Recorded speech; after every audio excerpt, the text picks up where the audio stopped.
C'est pas forcément une utopie au départ. Au départ, on se prend l'arrêt des mines et il faut qu'on réagisse.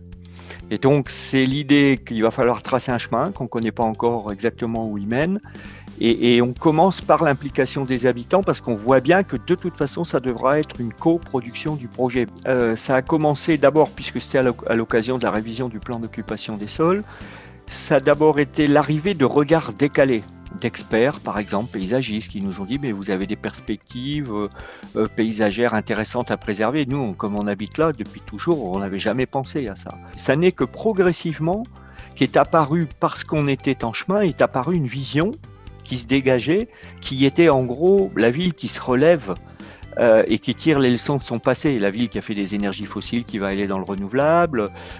Aujourd'hui, l'idée de Los Angeles, c'est comment on peut être la première ville de France à être intégralement couverte de capteurs solaires alors qu'on est collé à la Belgique. C'est un truc de fou. Vous l'appelez utopie, oui, mais à ce moment-là, moi je dirais utopie mobilisatrice, peut-être plutôt que réaliste, parce que ça met en mouvement, quoi.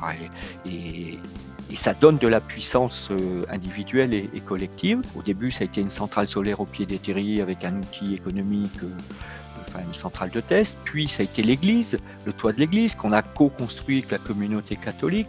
Puis, grâce à l'emballement citoyen que ça a créé, aux réussites et à la fierté retrouvée des Lossois de dire, en fait, on passe, cet été, on est passé dans Paris Match, 4 pages.